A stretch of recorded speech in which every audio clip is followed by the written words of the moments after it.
Hello, and welcome back to the Art of a Life Well Lived. I am Christine Regan Lake, and it's good to be back here. Welcome, welcome, welcome.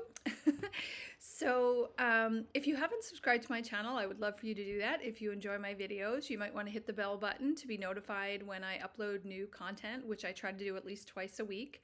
And if you want to like, share, or make a comment, that'd be great. I love hearing your feedback, your questions, your comments, sharing your stories. I love it. It allows us to build a community here, a safe, warm, loving community where we can heal and grow and evolve together. Okay. All right, let's get going. So what am I going to talk about today? Today we're talking about learning to embrace self-love after narcissistic abuse.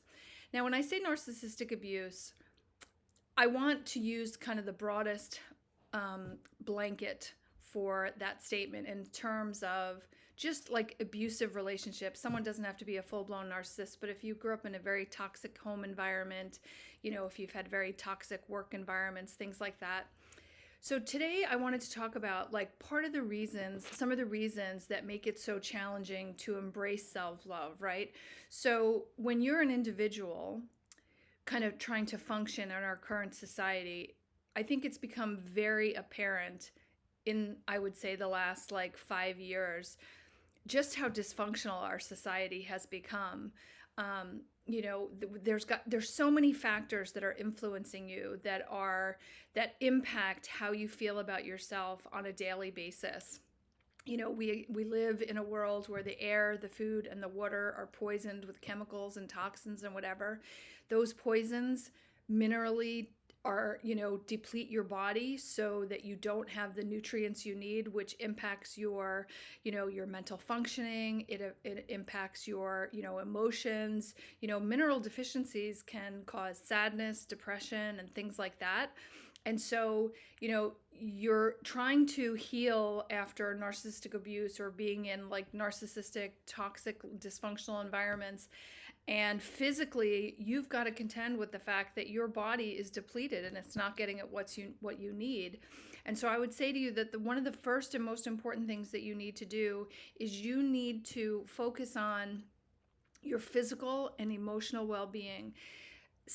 I always say this, self-care is self-love. And so every time you go shopping and you decide to buy healthier foods, you decide to start exercising, every time you decide to allow yourself to feel your feelings, that is an act of self-love.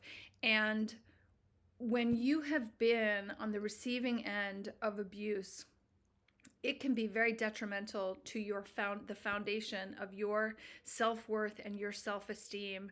And so, taking that time to prioritize yourself is a way to reprogram your subconscious mind to say, I am a person of value, I am a person of worth, and I am a priority. Your rest is a priority, your enjoyment is a priority, and learning to put up those healthy boundaries so that you can embrace self-love.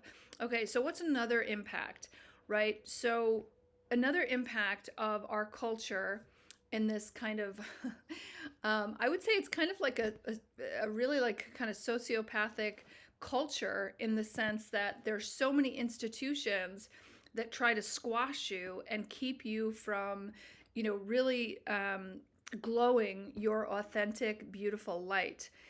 I want you to know and remember always that you are a divine child of God, worthy of all the best that love and life has to offer, no matter what other messages you may be being sent from the media, your church, your temple, wherever you go, or your family or your boss. You are a divine child of God, worthy of all the best that love and life has to offer.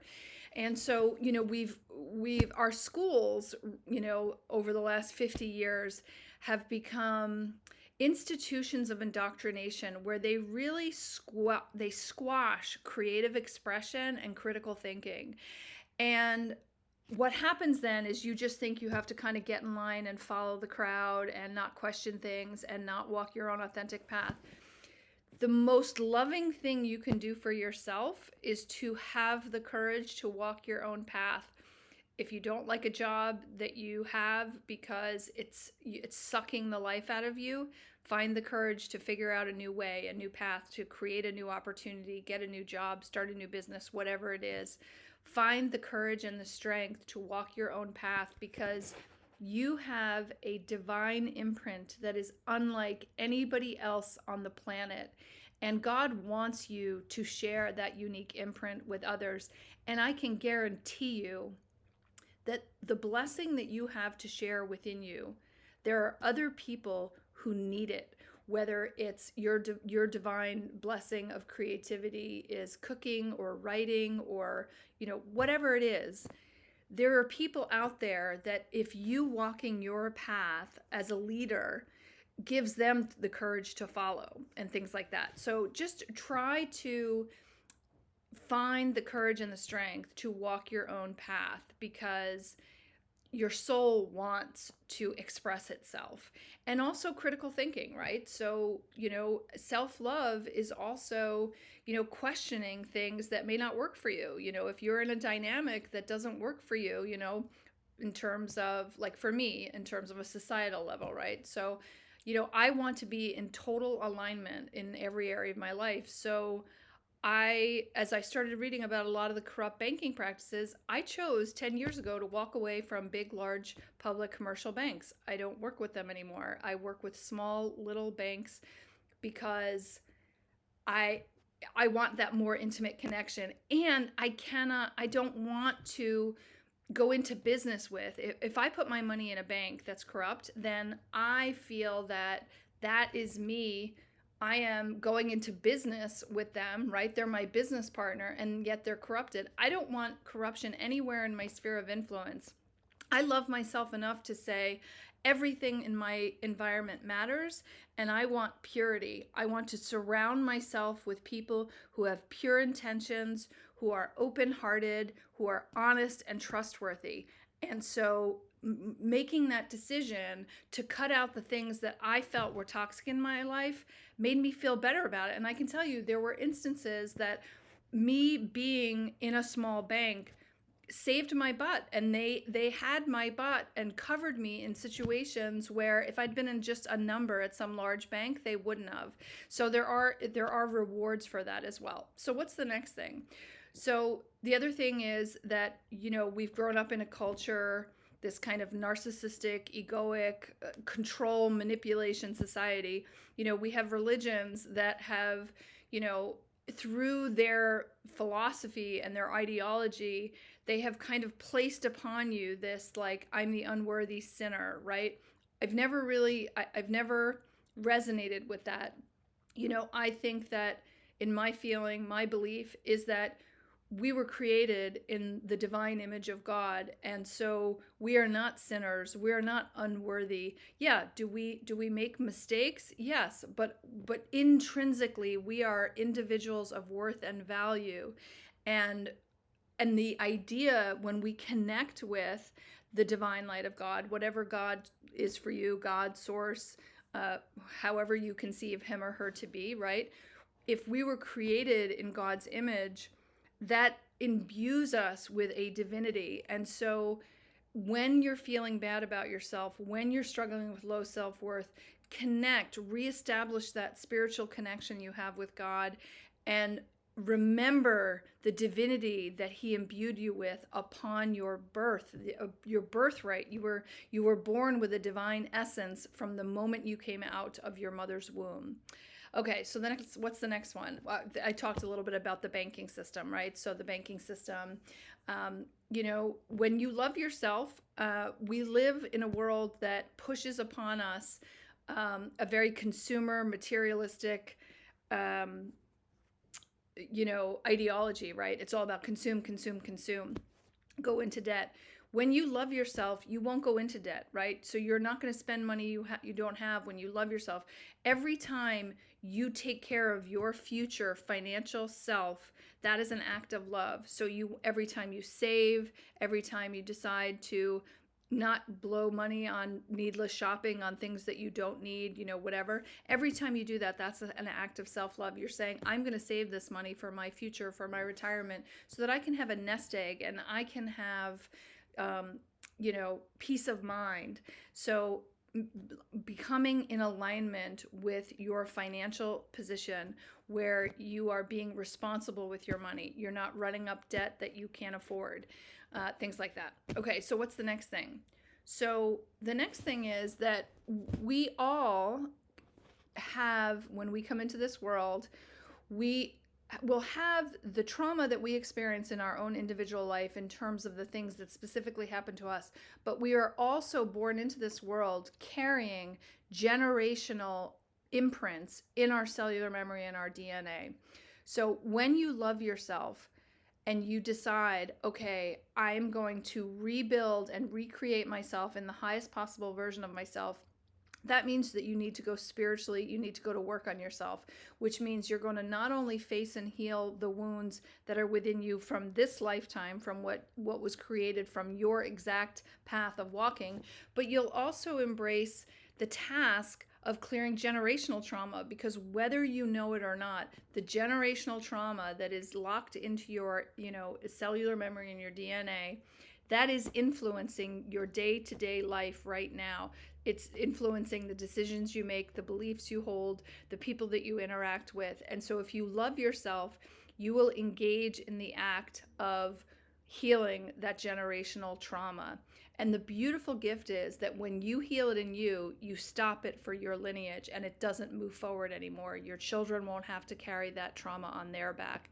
And one of the phrases I like to say is that every wound you refuse to heal is a wound you strap to the backs of your children, because if you don't clear it, then they're going to carry it forward, and the toxicity just keeps continuing generation after generation. So be a leader, love yourself enough to say the trauma stops with me. Okay, what's the next one? Well, the next one is, I think that there has been, on a cultural level, there has been a real degradation in the values that are imbued in books and movies and video games and things like that, where the messages are that it's okay to cheat, it's okay to do drugs, it's okay to self-destruct and things like that. When you love yourself, you will start to become conscious of the kind of media that you expose yourself to, because that stuff seeps into your subconscious mind, whether you believe it or not. And listen, I enjoy a good movie too. I'm a writer. I love writing. I love storytelling.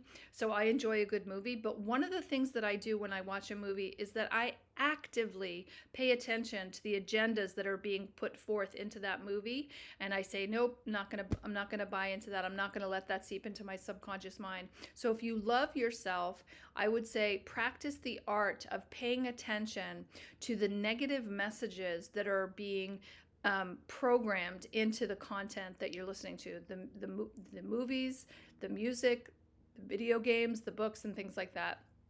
Because that is, if you are familiar with predictive programming, those messages seep into your subconscious mind and they can poison your foundation. So it's just something to be conscious of and something to be aware of. So those were some of the things that I wanted to share with you. I just think that, all the clients I've ever worked with, friends that I've known, people that I've connected with, just in moments of, like church, spiritual groups, whatever, we're so hard on ourselves, and we beat ourselves up so much, and we can be very vicious and unkind to ourselves, especially if you've been a victim of narcissistic abuse or abusive situations in general. That abuse can have you believing some very terrible things about yourself, and through it all, I just want you to figure out a daily practice, something that will help you to anchor in the knowing and the belief and the certainty that you are a divine child of God and Source, that your existence, upon your birth, there was a divinity within you because you were created in the image of God. So you are a divine being at your core. Do you have maybe some dirt and grime you got to wash off because of like this kind of toxic culture that, we've grown up in and that we live in right now? Sure, all of us do. So you got to take that shower, right? You got to take that emotional shower, the physical shower. You just got to clean off that dirt, clean off those dirty beliefs that are not true, and start to heal the relationship that you have with yourself. Heal your inner child wounds, heal the cellular memory and the DNA of your ancestral curses, your generational imprints, because whether you know it or not, it is influencing what you are doing today, what you're thinking, what you're feeling, how you're acting, decisions that you're making, and things like that. And decide that you will be a generational curse breaker in your family, that the trauma stops here. I am not going to let this move forward. So those were my thoughts for the day. I hope you have a beautiful day, and I look forward to speaking with you again soon. Take care. Bye-bye.